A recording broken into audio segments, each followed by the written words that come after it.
Você morre de medo da competência 1 do Enem, que é aquela que avalia a gramática? Você também considera que a redação do Enem vale no máximo 960, porque é impossível tirar total na parte de norma culta? Então vem comigo, que eu vou te ensinar todos os segredos rumo ao mito.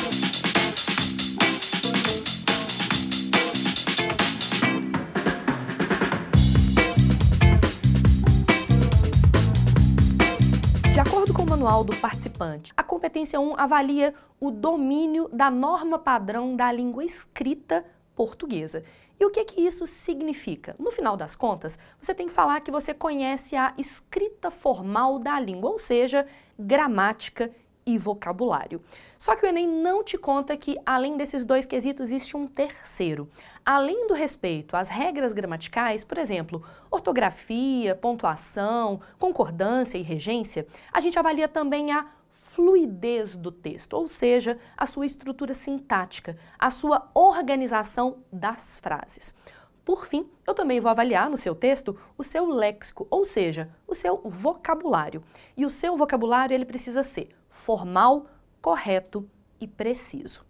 Quanto à estrutura sintática, eu vou avaliar a completude e a clareza das suas frases, ou seja, se as suas frases têm sujeito, verbo e, eventualmente, os complementos, e se dentro dessa estrutura sintática as suas frases são compreensíveis, legíveis e claras. Ou seja, é na competência 1 que eu desconto, por exemplo, quando você tem aquelas frases muito longas que chegam a ficar um pouco confusas.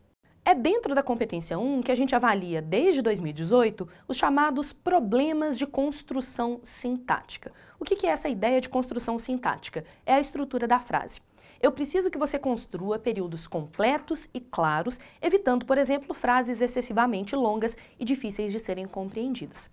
Além disso, além da construção sintática, a gente avalia também as chamadas convenções da escrita, ou seja, as regras de acentuação, ortografia, separação silábica, uso do hífen, que virou uma grande bagunça depois do novo acordo ortográfico, e o uso de letras maiúsculas e minúsculas. Em relação ao uso de letras maiúsculas e minúsculas, eu já quero te dar um toque. Você pode escrever sim em letra de forma e você pode também escrever no que a gente chama de caps lock, ou seja, com letras todas maiúsculas. O que você precisa fazer é diferenciar a maiúscula da minúscula por meio do tamanho. Eu, Janaína, por exemplo, escrevo tudo em letra maiúscula, mas a inicial vai ser muito maior do que as outras. Além dos erros de convenção da escrita, a gente também avalia os chamados erros gramaticais. O que são os chamados erros gramaticais? Os que têm a ver com a estrutura da língua, ou seja, concordância verbal e nominal, a questão dos femininos e dos plurais, a flexão dos nomes e dos verbos, pontuação, principalmente vírgula, regência verbal e nominal, a utilização das preposições e a colocação pronominal, o lugar que os pronomes ocupam nas frases. Aqui no nosso curso a gente tem aulas específicas de gramática sobre isso, vale a pena dar uma olhada. Além dessas convenções gramaticais, avalia-se também na competência 1 a chamada escolha de registro, ou seja, a adequação à modalidade formal, isto é, a ausência de um registro informal ou de marcas de oralidade. Não é adequado que você utilize estruturas e palavras típicas da fala, como o bem, como ora, para iniciar a frase, por exemplo. Um dos pontos em que os alunos mais vacilam na hora de escrever é a chamada escolha vocabular. É necessário o emprego de um vocabulário preciso, exato, ou seja, as palavras selecionadas devem ser usadas no seu sentido correto e no seu sentido apropriado para o contexto. Ok, agora vamos entender como é avaliada a competência número 1. Vamos lembrar o seguinte, a gente já teve uma aula sobre como é corrigida a redação do Enem. Lá a gente falou que, na hora em que a nota volta para você, a sua redação volta corrigida, cada um dos critérios, cada uma das competências vale 200 pontos e a nota é atribuída de 40 em 40 pontos. Entretanto, o seu corretor do Enem, ele não te dá notas de 40 em 40 pontos. Ele vai marcando em 5 níveis. Nível 1, o mais baixo, até o nível 5. E como que isso vai repercutir na sua nota? O nível 5 na competência 1 corresponde a uma excelente estrutura formal escrita da língua portuguesa. O que isso significa? A sua escolha de registro é perfeita, os desvios gramaticais ou de convenções de escrita são excepcionalidades, ou seja, são exceções e não existe reincidência, ou seja, não existe erro repetido. Nesse caso, a sua estrutura sintática tem que ser excelente. Qualquer erro de estrutura sintática significa que você desce do nível 5, 200 pontos, para o nível 4, 160 pontos. Nesse nível 5 são permitidos no máximo 2 desvios gramaticais. No terceiro desvio gramatical, você já perde ponto. O nível 4, ou seja, a nota de 160 pontos quando a sua redação volta corrigida, corresponde ao bom domínio da modalidade escrita formal da língua portuguesa. Ou seja, você tem erros, mas eles são poucos desvios gramaticais e são poucos os erros de convenções da escrita. A sua estrutura sintática é boa e há poucos erros de estrutura na frase. Ou seja, nível 4 acontecem erros. Eles não são muito repetidos, mas eles estão lá.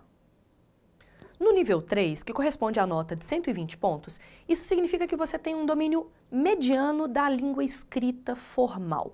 Ou seja, você tem alguns desvios gramaticais, você tem alguns desvios de convenção da escrita, por exemplo, de ortografia, mas acima de tudo, você tem erros recorrentes de estrutura sintática. As suas frases não têm a adequação à estrutura.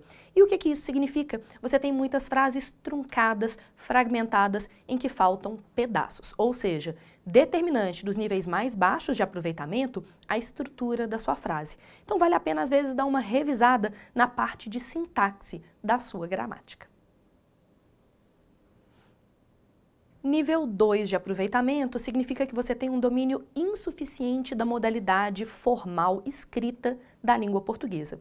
São vários os desvios gramaticais, são vários os desvios de escolha de registro, por exemplo, há marcas de oralidade, há marcas de informalidade e de convenções da escrita. Normalmente são os alunos que têm a ortografia mais complicada. Além disso, a sua estrutura sintática é incompleta, cheia de frases que não têm todos os elementos, não tem o sujeito ou não tem os complementos. Os níveis 1 e 0, que correspondem às mais baixas notas do Enem, significam que você tem um domínio precário da língua portuguesa, ou seja, as frases chegam a ser quase incompreensíveis. Faltam pedaços na frase, os desvios gramaticais são recorrentes e, acima de tudo, o seu texto chega à falta de legibilidade. Caso você esteja nos níveis 0 ou 1, eu acho que vale a pena dar uma reforçada no estudo da gramática. Um elemento muito importante da gente esclarecer é que os casos não consensuais da gramática, ou seja, aqueles que geram mais polêmica, não são considerados desvios. Exemplo, o verbo visar. Visar é visar a ou visar algo. Nesses casos não consensuais, os corretores são orientados a não descontarem. Mas aí eu vou te dar uma dica. Como não existe uma listagem de quais são esses casos não consensuais, o principal é que você domine todas as regras e adote as regras gramaticais mais conservadoras. Ou seja, pelo menos nesse ponto, quanto mais gramatiqueiro, melhor para você. Ah, Jana, você está aí falando, mas quais são os erros mais comuns? E o que eu tenho que corrigir? Vamos fazer uma listinha dos top erros do Enem competência número 1. Primeiro, frases muito longas. Elas ficam confusas, elas ficam incompletas. Qual é o problema disso? Você pode ter pontos descontados na competência 1, porque é uma falta de organização sintática, e na competência 3, porque dependendo da extensão da sua frase, o argumento fica incompreensível. Outro erro recorrente, ortografia e acentuação. O que é interessante de ortografia e acentuação é que os alunos tendem a errar sempre as mesmas palavras. Então tente levantar quais são os seus erros específicos e conserte esses erros. Por quê? Erros recorrentes tiram o seu texto do nível 4, 160, e abaixam para o nível 3, 120. Então tente saber quais são seus erros ortográficos e de acentuação para que você não perca pontos à toa. Outro campeão de erros no Enem, o uso da vírgula, principalmente a vírgula separando o sujeito do seu predicado. Então eu acho que qualquer candidato ao Enem precisa revisar o uso da vírgula porque todo mundo erra isso.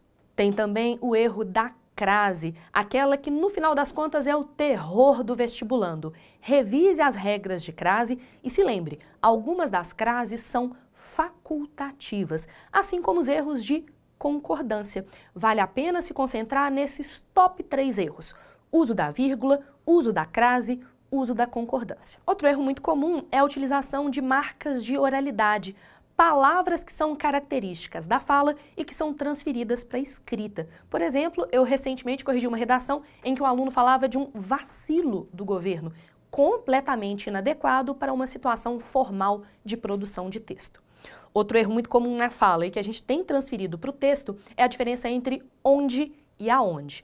Lembre-se, onde apenas para lugar no sentido geográfico, aonde para mostrar a ideia de deslocamento, os chamados verbos de movimento. Por fim, os problemas de vocabulário. É muito comum que os alunos utilizem palavras imprecisas, que não têm um significado próprio, tipo a palavra algo.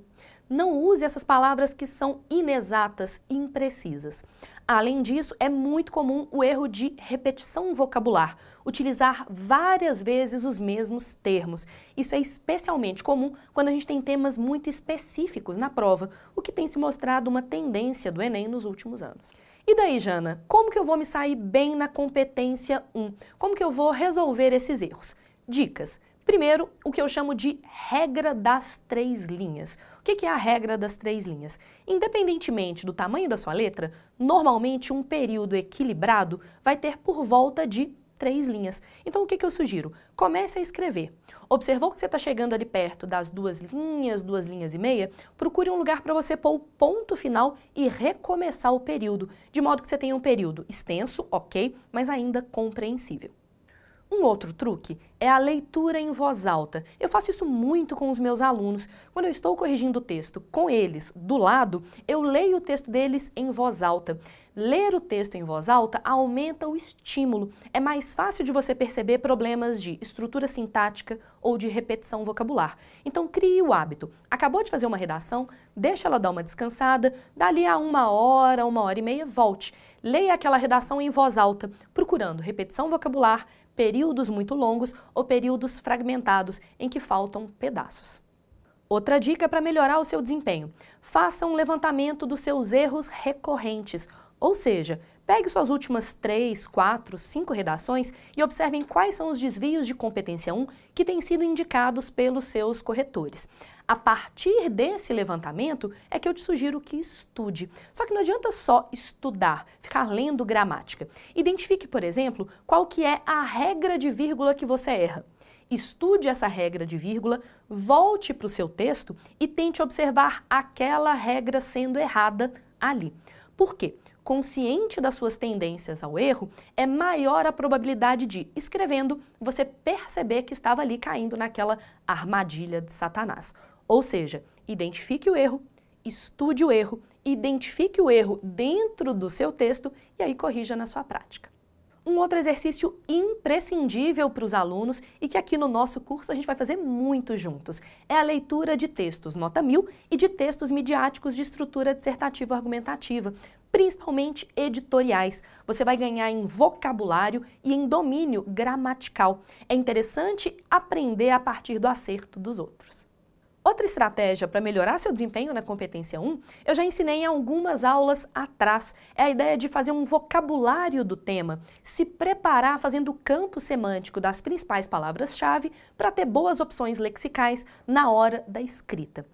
Nesse aspecto, gente, há uma íntima relação da competência 1 com a competência 5, que vai tratar da estrutura da frase e do texto. A competência 4 ainda vai ser abordada posteriormente, mas a repetição de termos e a retomada de termos ligados ao tema é também uma maneira de criar o que a gente chama de coesão textual, que é avaliado na competência número 4. Espero que esta aula tenha sido muito mais do que uma aula teórica. Afinal de contas, a gramática ela não serve para assustar ninguém. Ela serve para avaliar a sua proficiência em norma culta. E eu queria que esta aula de hoje tivesse te tranquilizado acima de tudo. Total na competência 1, 1000 no Enem e sua vaga garantida. Até!